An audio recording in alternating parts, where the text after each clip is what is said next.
Fala, leitores da Bíblia. Hoje a gente vai ler Provérbios, capítulo 3. Exortações da sabedoria a obedecer ao Senhor. Seguindo aqui a sua carta ao seu filho, Salomão diz assim: Filho meu, não te esqueças dos meus ensinos, e o teu coração guarde os meus mandamentos, porque eles aumentarão os teus dias e te acrescentarão anos de vida e paz.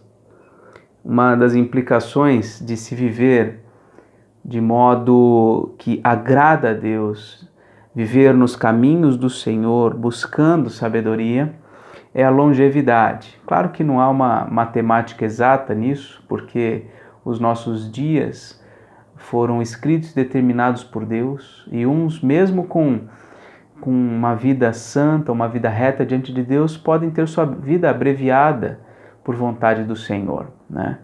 Mas há um princípio de que aqueles que andam nos retos caminhos, eles vivem mais, né? A longevidade. Não te desamparem a benignidade e a fidelidade, ata-as ao pescoço, escreve-as na tábua do teu coração. Olha só, a benignidade e a fidelidade devem estar como que no pescoço, o tempo todo presente, trazendo à memória aquilo que é importante.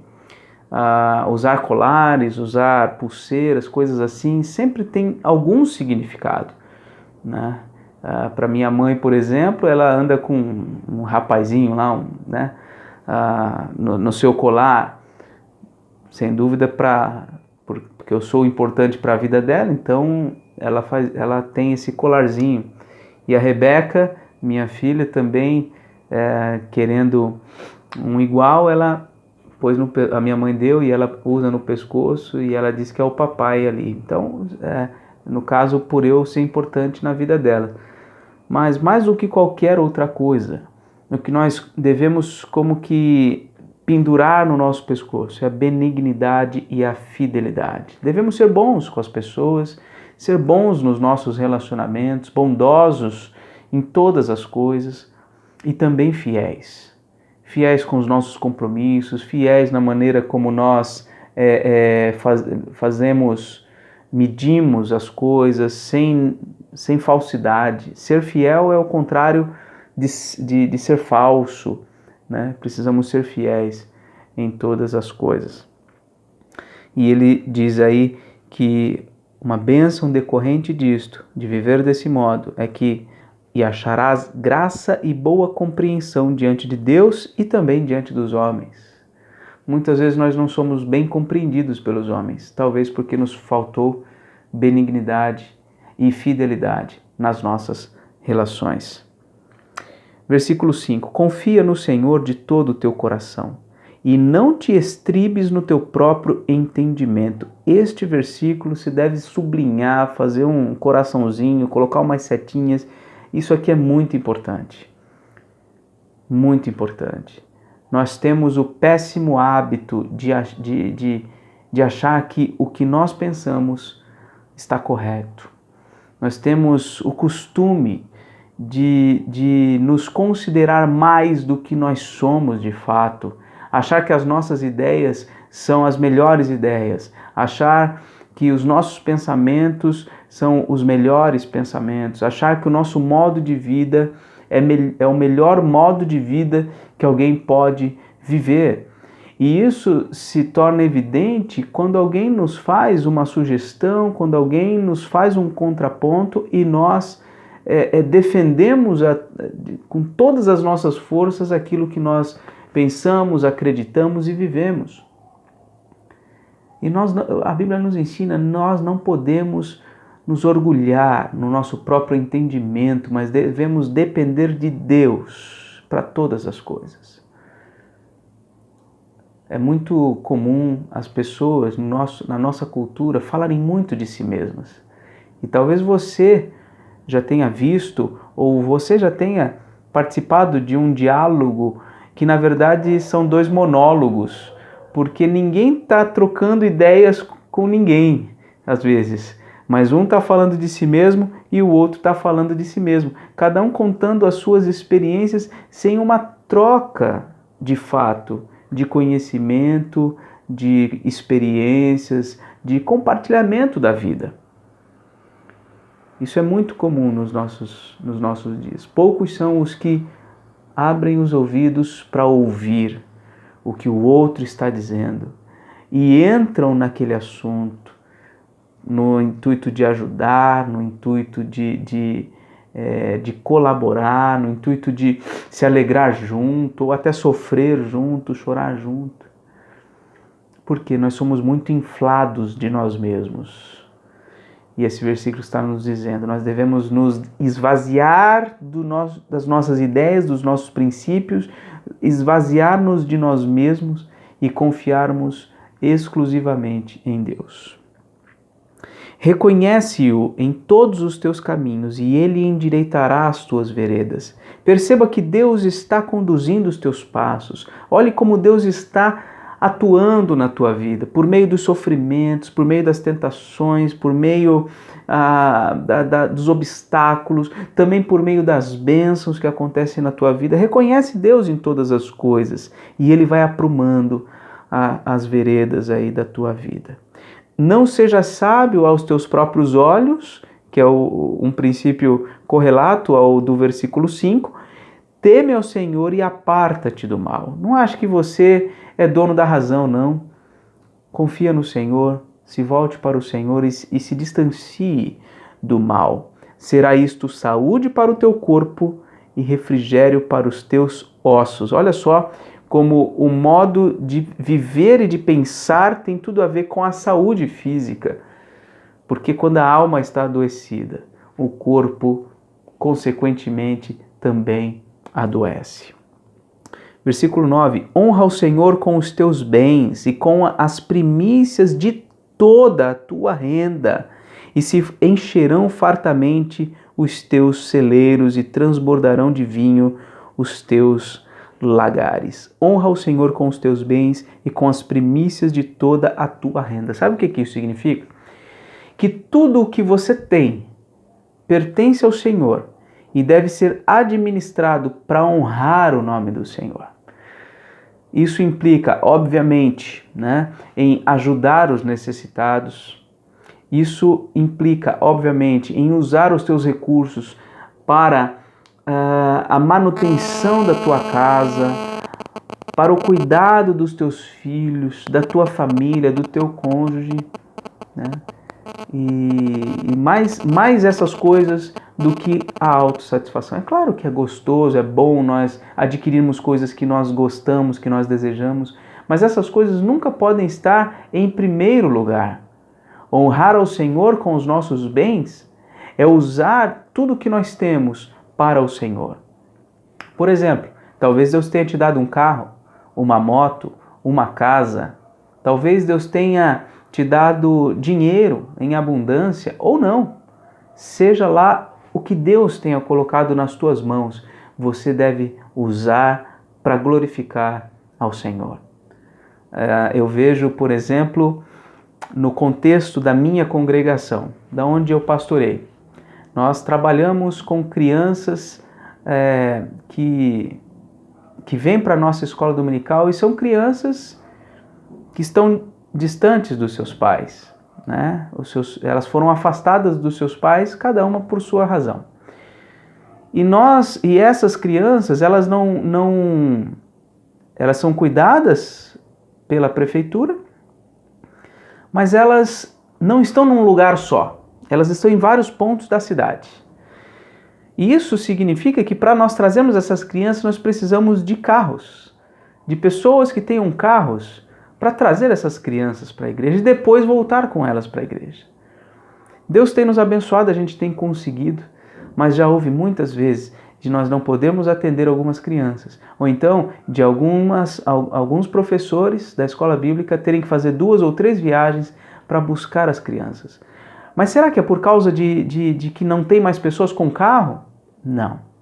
A gente sabe que várias pessoas têm carro, mas poucas pessoas honram ao Senhor com os seus bens, dispõem ao trabalho do Senhor aquilo que eles possuem. Esse é só um exemplo, Quantos cristãos se eximem de contribuir com o trabalho da igreja, com a manutenção, inclusive, do trabalho pastoral, das contas que são pagas na igreja, chegam, desfrutam da água, desfrutam do sermão, desfrutam do ar-condicionado, desfrutam do cafezinho, do lanchinho, mas por vezes nem mesmo dão ofertas para que tudo isso seja mantido. É claro que o trabalho de Deus vai acontecer. Ele é o dono de todas as coisas. Ele levanta os seus servos para a contribuição. Mas muitas vezes, muitos têm negligenciado essas coisas, né? E nós devemos honrar ao Senhor com os nossos bens e com as primícias de toda a nossa renda. Não são as primícias daquilo que eu escolhi, mas as primícias de tudo. Tudo pertence ao Senhor, mas as primícias, elas são reservadas para serem entregues ao Senhor. E as primícias não são só as primeiras coisas, mas são as coisas melhores para o Senhor. Esse é o princípio bíblico, né? E a promessa é de que quando isso é feito, os celeiros são enchidos fartamente, os lagares se transbordam de vinho, ou seja, Deus abençoa aqueles que devotam a Ele, que consagram a Ele todos os seus bens. Versículo 11: Filho meu, não rejeites a disciplina do Senhor, nem te enfades da sua repreensão. De fato, muita gente rejeita, se rebela contra a disciplina do Senhor. Por vezes essa disciplina do Senhor vem por meio de pessoas, vem por meio de líderes. E muitas vezes as pessoas elas não estão dispostas a ouvirem uma advertência, não estão dispostas a reavaliar o seu procedimento à luz do que alguém está colocando, está advertindo ela. Pior ainda é quando cometem algum pecado grave e nem mesmo pedem perdão, se arrependem, se rebelam por vezes contra os conselhos das igrejas e simplesmente abandonam a comunhão com o povo de Deus. Mas veja, versículo 12: a disciplina do Senhor é baseada em amor, porque o Senhor repreende a quem ama, assim como o pai ao filho a quem quer bem. Feliz o homem que acha sabedoria e o homem que adquire conhecimento, porque melhor é o lucro que ela dá, a sabedoria, do que o lucro da prata. Ou seja, vale muito mais você ter sabedoria do que você ter prata. E melhor a sua renda, ou seja, a renda da sabedoria, do que o ouro mais fino. O que há de mais valioso, ele está colocando aqui, é a sabedoria. Mais preciosa é do que pérolas, e tudo o que podes desejar não é comparável a ela. O alongar-se da vida está na sua mão direita, na mão direita da sabedoria. Na sua esquerda, riquezas e honra. Os seus caminhos são caminhos deliciosos, e todas as suas veredas, paz. É árvore de vida para os que a alcançam, e felizes são todos os que a retêm. Está falando sempre da sabedoria. O Senhor com sabedoria fundou a terra, com inteligência estabeleceu os céus. Pelo seu conhecimento os abismos se rompem, e as nuvens destilam orvalho. Filho meu, não se apartem estas coisas dos teus olhos. Guarda a verdadeira sabedoria e o bom siso, porque serão vida para a tua alma e adorno ao teu pescoço. Então andarás seguro no teu caminho e não tropeçará o teu pé. Quando te deitares, não temerás. Deitar-te-ás e o teu sono será suave. Não temas o pavor repentino, nem a arremetida dos perversos quando vier, porque o Senhor será a tua segurança e guardará os teus pés de serem presos. Aqui eu anotei algumas coisas que são decorrentes de uma vida que busca sabedoria, de alguém que fundamenta seus passos no caminho sábio. As implicações disto são alegria, segurança, paz, tranquilidade. Uma vida virtuosa, uma vida saudável é aquela que busca a sabedoria. E não podemos esquecer, o princípio da sabedoria é o temor do Senhor. Seguindo o versículo 27. Não te furtes a fazer o bem a quem de direito, estando na tua mão o poder fazê-lo. Se está ao nosso alcance fazer o bem, devemos fazê-lo. Não digas ao teu próximo, vai e volta amanhã. Então te darei se o tens agora contigo. Muitas vezes nós fazemos isso, né? Passa amanhã. Amanhã eu vejo, tal. A pessoa pede, ela está precisando de alguma coisa naquele momento e nós nos eximimos de dar, né? É claro que a gente deve procurar ser justo em tudo isso. Não podemos também contribuir com a criminalidade. Esse é um problema dos nossos dias. Muitos que são pedintes pedem para favorecer a criminalidade, para fortalecer ali a máfia e uma série de coisas. A gente tem que ter sabedoria em relação a tudo isso e ajudar quem realmente precisa. Acho que é esse o princípio do início do versículo 7. Não te furtes a fazer o bem a quem de direito. Porque há pessoas que não é direito delas o receber determinada coisa, porque elas querem receber para fazer o mal com aquilo que elas vão receber. Então, temos que ter cuidado com isso aí. Não maquines o mal contra o teu próximo, pois habita junto de ti confiadamente. De repente a pessoa está ao seu lado, ela está confiando em você, não faça mal para ela. Jamais pleiteeis com alguém sem razão, se te não houver feito mal. Então não brigue com ninguém sem uma razão específica, se a pessoa não tiver de fato feito mal contra você. Não tenhas inveja do homem violento, não sigas nenhum dos seus caminhos, porque o Senhor abomina o perverso, mas aos retos trata com intimidade. Olha só, a intimidade do Senhor é para aqueles que andam de modo correto, andam retamente. A maldição do Senhor habita na casa do perverso, porém a morada dos justos ele abençoa. Certamente ele escarnece dos escarnecedores. Olha só, Deus escarnece dos escarnecedores, mas dá graça aos humildes. Aqueles que se quebrantam diante de Deus, que não têm um olhar altivo, que não têm um coração orgulhoso, a estes Deus dá a sua graça. E fecha-se esse capítulo com este versículo 35. Os sábios herdarão honra, mas os loucos tomam sobre si a ignomínia, que é a vergonha, né? Os sábios serão honrados e os loucos serão envergonhados. Essa foi a reflexão bíblica de hoje, Provérbios 3, que a gente continue aí aprendendo o modo de viver que agrada a Deus.